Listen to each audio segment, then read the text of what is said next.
Hey good. guys, can I have a minute? Yeah. The English name of this is a Vietnamese beef stew, but in Vietnamese we call it bò kho. Okay, B-O. we'll go with Vietnamese beef stew. That was 40,000 dong, which is just over £1. But this is like one of the oldest areas in the city, and it was built in 1968 as subsidized housing. And as you have learned, there's a war between North and South, right? It's basically the war between American and Vietnamese people. And a lot of people back then, they lived in war zone or like near the battlefield, for example. So that wasn't safe for the civilian to live in those areas. And it's like a moral policy that the Southern government at the time, they're gonna build this up. And they gave all of these apartments to the people who got relocated, right? And as I learned, there is a big corner of this area that was demolished by the Viet Cong, the Viet Cong, because they thought that the American soldiers were living here at the time, but that wasn't true. They burned a big part of this area down. So like after that, the Southern Vietnamese government, they decided to expand this, right? Like initially we only had a few blocks, but it expanded it into like 11 different blocks, and right now we have more than 1,165 apartments in this area. And if you look at this area from above, it will look like a chessboard, and every block looks like a square.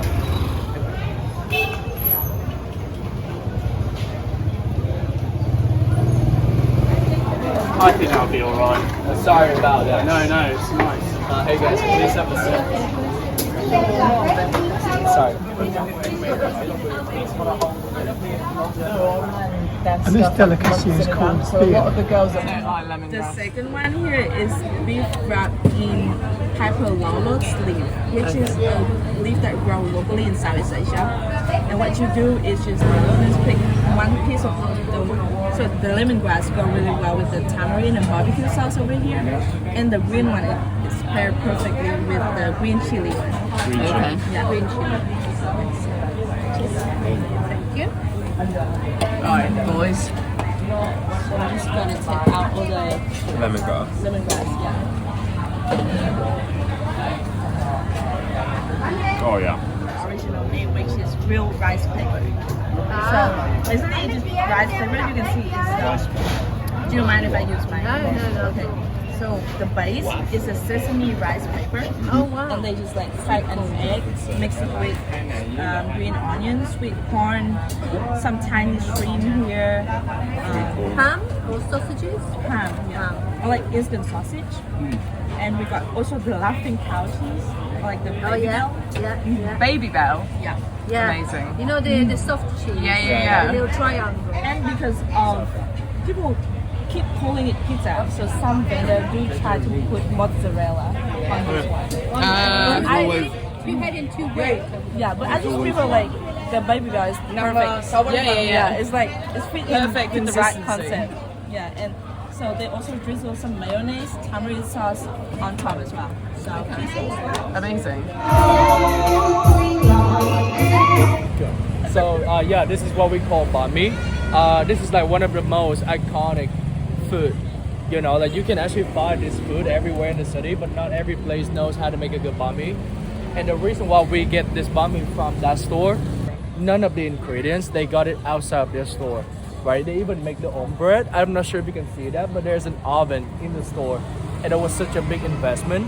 And they make around 5,000 loaves of bread every single day. Wow.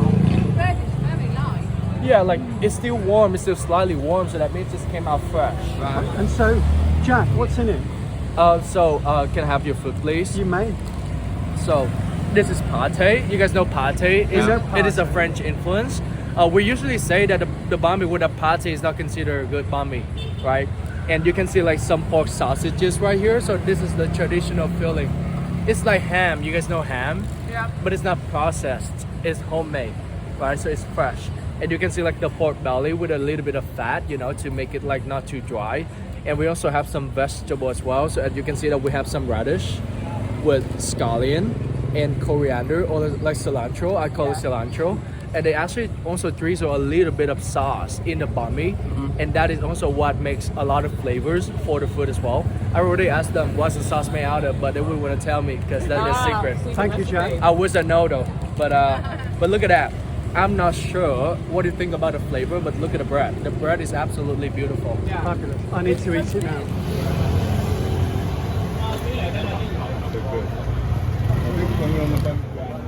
I really hope it doesn't go downhill like after this class. Oh yeah.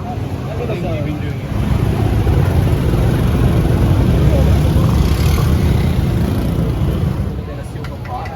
It's a mix of ground pork, chopped wood-ear pepper, onion, pepper, and then she'll wrap up.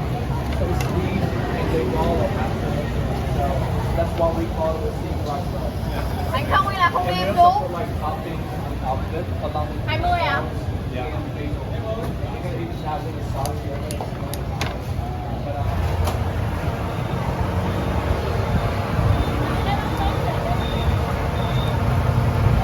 So like this is the Vietnamese savory pancake, and it is called Banh Xeo, Banhxeo. So it's sort of like a crispy savory pancake, and the pancake is made of that yellow butter in the pot.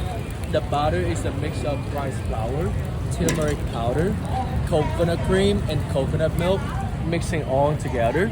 And they basically pour the butter onto that hot pan, and they will fry the butter with shrimp and pork. You can see a piece of shrimp and pork in the pancake with some bean sprout as well. And they're gonna wait until the butter gets crispy, and it will fold it up like a taco. And you're also gonna eat this with like a bunch of greens and herbs and a beautiful dipping sauce. Right. And this is actually my favorite as well. One of my favorites. My mom can make a pretty good one, but not as good as this. Right? It's so hot. I know. But you know, they make a lot of money out of it. Pretty straightforward. Right. Some water. Yeah. Lettuce, right. And we have some Thai basil. You guys know basil? Yes. This is what we had at the last stop. Yeah, that's nice. And we also have some spearmints. So now I'm gonna show you how to eat this like a local, right? So you're basically gonna wrap the rice paper. This is rice paper, very thin. This is what they used to make the rice paper on, right? And you basically gonna put like a piece of lettuce straight right on the rice paper, and then you get some basil and some mints. Can I get a pair of chopsticks, please? Right.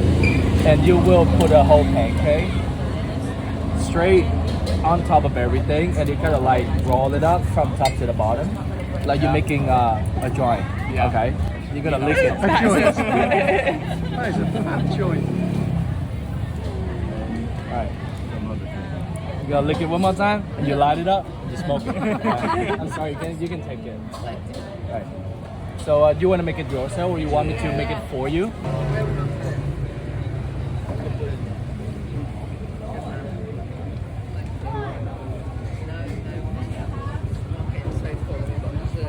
Is this a similar sauce to where we were earlier? Sorry. Is this a similar sauce to the last place? Yes. Yeah. It's made the same way. Yes, they're open 24/7 because fresh flowers are delivered every night. Right. Because the big trucks go into the city centre. Whatever you want to call it. I'm not. But you know what? This is a little bit different. We put coffee, a little bit of coffee. We drizzle it on the dessert, and ice on top. So this is the Vietnamese coffee and ice. So I know that the ice doesn't really make sense to you, but it's here to keep the dessert cold. Yeah, that's alright. So you can scoop a little piece of dessert, and you can also eat the sauce at the same time. You can eat the ice if you want to. Nice. And Jack, are you calling this creme brulee? Are you? Or flan? I'll call it a flan. A flan. A flan or a creme caramel. Okay. I think it's a creme caramel. Yeah. Creme caramel. Creme caramel.